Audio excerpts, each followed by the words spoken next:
Cette année, j'ai vu assez peu de films qui m'ont déçu ou que j'ai vraiment détesté. Le mot détester est peut-être un peu trop fort pour vraiment dire ça. Bon, il y a quand même des problèmes dans les films que je peux pas non plus ignorer, ou parfois juste mon appréciation fait que j'ai pas passé un bon moment, ou en tout cas pas aussi bon que ça aurait pu l'être. Donc c'est parti pour les films détestés de l'année 2021. Numéro 10. Attendez, Spider-Man No Way Home. Globalement, j'ai passé un bon moment dans la salle. D'accord? Il y a eu des choses qui se sont passées dans le film que j'ai aimées. Parce que j'aime Spider-Man, je suis fan des autres sagas Spider-Man, des autres trilogies. Donc, revoir les méchants, tout ça, bref, ça me plaisait beaucoup. Mais, faut garder à l'esprit que c'est du fanservice. Donc on m'a servi du fanservice. Et moi, je suis fan, donc je suis servi.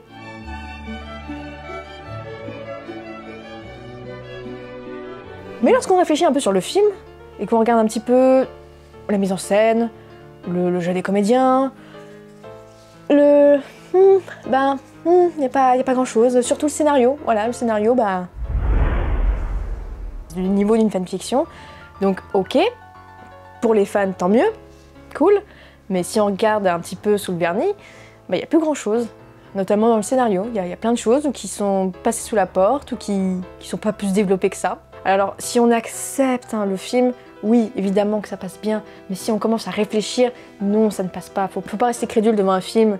Et d'ailleurs, c'est un film de studio, et pour moi, en fait, comme c'est un film de studio qui coûte cher, ils sont en fait bloqués par les fans. Et les studios, ils sont un peu obligés d'aller dans ce sens-là. Parce que s'ils déçoivent les fans, ça leur fait moins de chiffre d'affaires. C'est pas un bon film, c'est pas un film mémorable pour autre chose que les moments fans. Ne tirez pas dessus, s'il vous plaît. Numéro 9. Président. Un film sur une idée très intéressante. Il y a plein de moments assez rigolos, même s'il faut être assez référencé sur la politique, sur les élections 2007 avec Nicolas Sarkozy, tout ça. Après, je me suis dit que c'était quand même un film assez moyen, dans le sens où ils se sont pas donné beaucoup de moyens. C'est-à-dire, ils étaient assez confiants, je pense, sur le projet, sur le fait que ça allait forcément faire parler, qu'ils avaient des stars aussi pour jouer ça, et qui sont sûrement passés un très bon moment sur le tournage. Mais je me suis dit, il n'y a pas de prise de risque plus que ça. En termes de mise en scène, par exemple. Voilà, c'était assez posé. C'est la caméra posée dans un coin et on filme la scène tranquillement. On laisse jouer le jeu des acteurs. Ça peut être un choix, évidemment. Mais je me suis dit, c'est dommage. C'est dommage de ne pas avoir fait un truc encore plus gros. De ne pas s'être donné encore plus de moyens. Alors, j'ai dit ça, je ne sais pas comment s'est passé le tournage, je ne sais pas combien ça a coûté.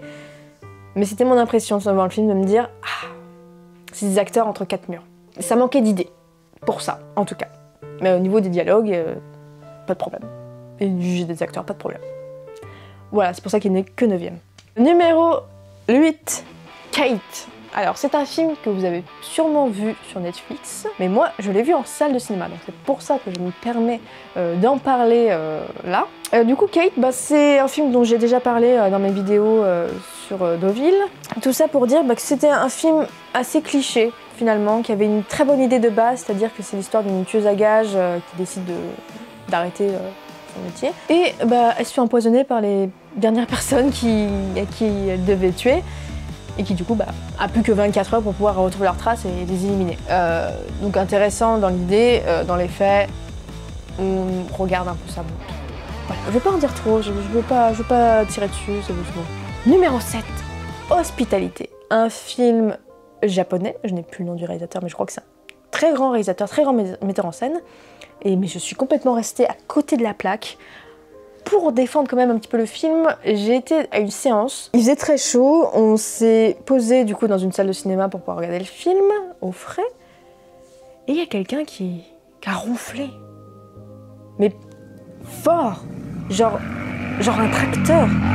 Un tracteur qui vroom à côté de toi. Mais c'était fort, très très fort. Et surtout, il s'est endormi plusieurs fois. Donc la première fois qu'il s'est endormi, il y a quelqu'un qui l'a réveillé. Et puis il s'est rendormi. Donc on a dû le réveiller en lui disant « Mais monsieur, vous gâchez le film !» C'est pas ma pire séance de cinéma, mais c'était quand même pas mal. Et surtout, du coup, j'ai pas pu apprécier le film, je pense, dans les meilleures conditions possibles. Mais c'est pas de la faute du cinéma, c'est de la faute du monsieur qui dort. Normalement, c'est une comédie sur sur une famille qui accueille des... Qu'est-ce que c'était déjà? Je me rappelle plus très bien de ce que c'était, pour être honnête. Je crois que c'est une espèce d'auberge de jeunesse qui accueille plein de monde. Donc il y a beaucoup de monde qui se croise. C'est censé être une comédie, mais je savais pas à quel moment rire. Je sais pas si j'aime le cinéma japonais en fait. C'est super compliqué, je suis toujours à côté de la plaque, j'ai l'impression. En tout cas dans les films live, avec des vrais acteurs, je sais pas, je n'arrive pas à avoir le timing qu'ils ont pour trouver ça drôle. Ou dérangeant, ou cringe, je sais pas. Je suis vraiment restée très en dehors de ce film-là, malheureusement. Numéro 6. Flag Day, de Sean Penn avec sa fille, donc Dylan Penn, qui a le rôle principal. Alors elle, j'ai trouvé qu'elle était très forte, je trouve que même, voilà, globalement, le jeu d'acteur est super chouette. J'en ai déjà parlé dans ma vidéo sur Deauville, je la laisse 5 secondes juste ici. Mais c'est pas du niveau de Sean Penn peut-être, de faire un film comme ça, de faire un film qui traîne en longueur, qui est pas facile. Je vais pas étaler dessus, parce que j'aime pas trop descendre les films. Mais voilà, je sais pas, j'ai pas compris. Numéro 5. The Last Son. Je l'ai vu au Festival de Deauville, je vous mets ici la vidéo qui en parle.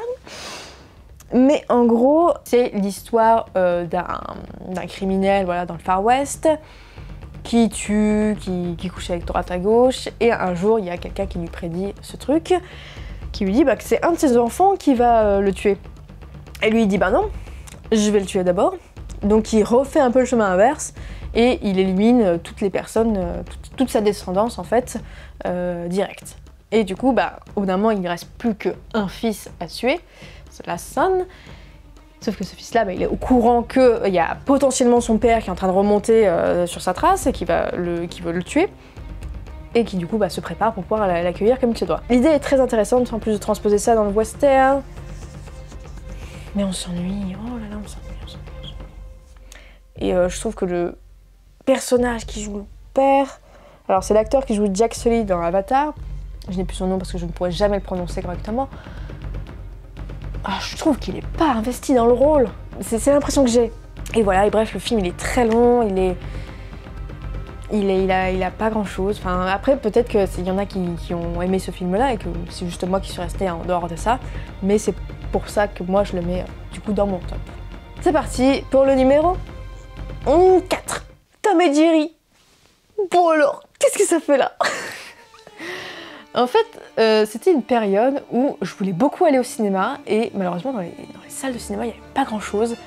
J'avais déjà tout vu. Il n'y avait que Tom et Jerry à cet horaire-là. J'ai vu Tom et Jerry. Et j'ai pas aimé. Il n'est que 4e parce que je trouve quand même qu'il y a de la qualité dans ce film. Il y a des belles images, il y a des beaux mouvements de caméra. Mais waouh, c'est un film Tom et Jerry et en fait, ce qui me bloque surtout, c'est l'animation de Tom et Jerry. Ils sont faits en une espèce de mi-2D, mi-3D. Alors vous me direz, oui, mais il fallait pas... Imagine, en 3D, ça aurait été peut-être moche, hein. Bien sûr, mais peut-être juste 2D. Je sais pas. Enfin, j'ai eu beaucoup de mal à comprendre pourquoi on avait, du coup, ces personnages animés, alors que tout le monde, il est normal, mais eux, ils sont animés. Voilà, bref, je me suis posé des questions sur comment fonctionne ce monde. Est-ce que c'est notre monde? Est-ce que c'est un autre monde? Est-ce qu'il y a d'autres personnages qui sont animés comme ça? Et de mémoire, il n'y a que Tom et Jerry qui sont animés. Je l'ai vu du coup il y a longtemps, et je veux pas m'en rappeler plus que ça. Et du coup, ça me bloque, moi j'ai besoin de comprendre pourquoi ce monde fonctionne-t-il? Comment il fonctionne? C'est pour ça que moi je galère avec Cars. C'est comment ces voitures se reproduisent-elles? Bref, c'est un film Tom et Jerry, donc voilà, il y a l'humour Tom et Jerry qui est là, mais juste... L'animation me dégoûte et ça vole pas haut. Ça aurait pas dû sortir au cinéma, ça aurait dû sortir en direct ou DVD, je pense. Voilà. Et puis je suis pas du tout le public adapté, hein. Ça doit être un public pour enfants, et voilà. Et puis il y a Chloé Grace Moretz qui se retrouve là-dedans. Bref, non, pas ouf. Numéro 3, House of Gucci. Je voulais pas qu'il soit dans ce top. Je l'attendais ce film, je voulais que tout le monde ait l'Oscar pour ce film. Non. En fait, c'est un film, je pense, qui a été fait à la va-vite. Parce qu'en gros, je crois que 2021, c'est le centenaire de la marque Gucci. Et du coup, la production s'est dit, il nous faut absolument un film Gucci. pour le 100e anniversaire de Gucci. Trouvons un réalisateur, trouvons des acteurs, trouvons des gens, plein de choses. Vite, le tournage, on le fait en février 2021 pour une sortie en novembre 2021. Ouais, tout le monde il est chaud patate. En plus de ça, le scénario, c'est un scénario un peu maudit parce que il a été écrit il y a plusieurs années et en fait personne ne savait quoi faire et c'est juste, il y a le 100e anniversaire de Gucci qui est là, c'est le moment de le sortir. Heureusement, ils ont un casting, le casting qu'ils ont, ils ont le réalisateur qu'ils ont, mais waouh, il y a plein de choses qui ne vont pas dans ce film. On dirait en fait qu'ils ne jouent pas dans le même film. Il y a plein de scènes qui sont raccordées et on dirait qu'ils n'étaient pas d'accord, ils n'étaient pas au courant. Au moment où ils ont tourné cette scène-là, ils ne savaient pas si c'était une comédie, si c'était un thriller, ils ne savaient pas s'il fallait jouer comme ça, si c'était un gentil, un méchant. Le personnage d'Adam Driver, il passe du coq à l'âne en 2 scènes, on ne sait pas pourquoi, on comprend pas trop son évolution. Lady Gaga, par moment, elle surjoue. Waouh, c'est pas fou. Bref, ça aurait dû être un bête de film, il y avait tout, il y avait l'histoire, il y avait le meurtre, il y avait la passion, il y avait la marque, il y avait l'argent, il y avait le drame.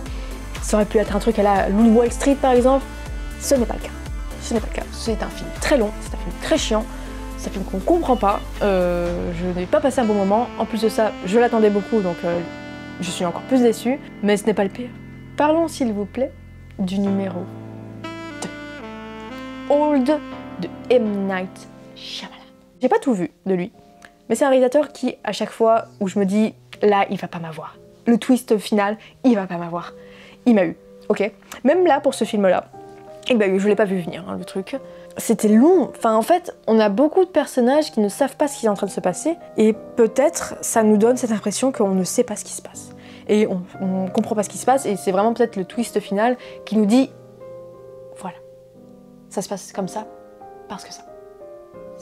Et bref, j'ai pas forcément passé un bon moment devant ce film, j'ai pas trouvé qu'il y avait le suspense ou la monstruosité qu'il aurait pu y avoir, que M. Night Shyamalan est capable de nous faire. Voilà, bref, je trouvais qu'il y avait pas mal de facilité, pas mal de choses, on se disait, bon bah, on a un personnage qui dit ok, je me barre par là, 20 secondes après, il revient, il est mort. Donc ça nous avance pas plus que ça. Mais voilà, c'est un film très frustrant en fait, je pense, Old. Et du coup, c'est pas facile de l'apprécier. Peut-être qu'il y a des choses que je n'ai pas compris aussi, c'est même fort probable. Mais du coup, dans mon appréciation du film, je l'ai pas apprécié. Donc c'est pour ça qu'il est en numéro 2.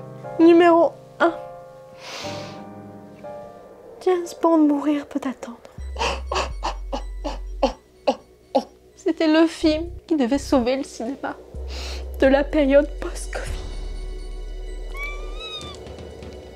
C'était un film que j'attendais, hein, ça devait être le premier blockbuster à sortir, celui qui lance, qui remet Hollywood en route pour pouvoir dire voilà, vous pouvez sortir vos films, il n'y a pas de problème.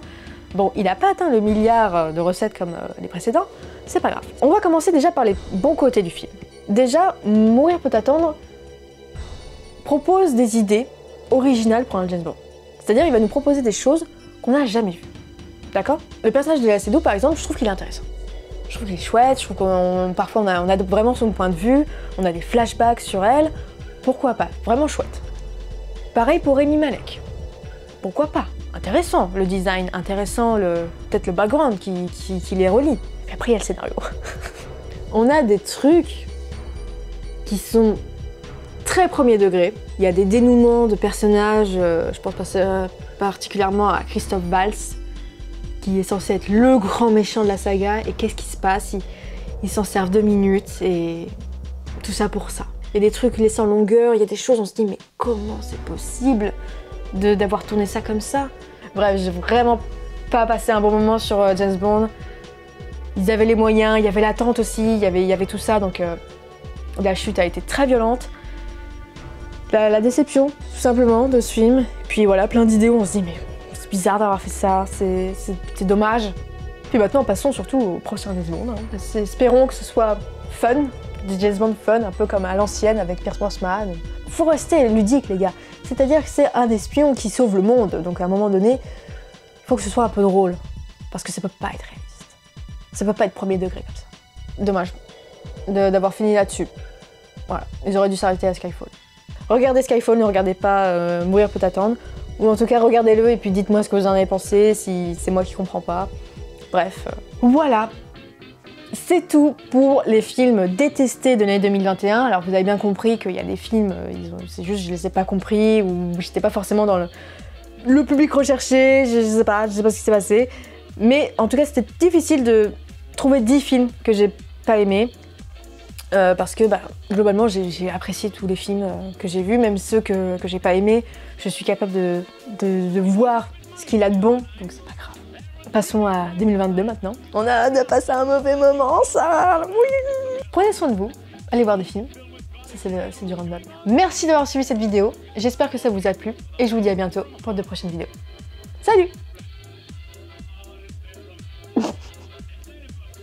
Il est pas malheureux, hein, il est juste endormi.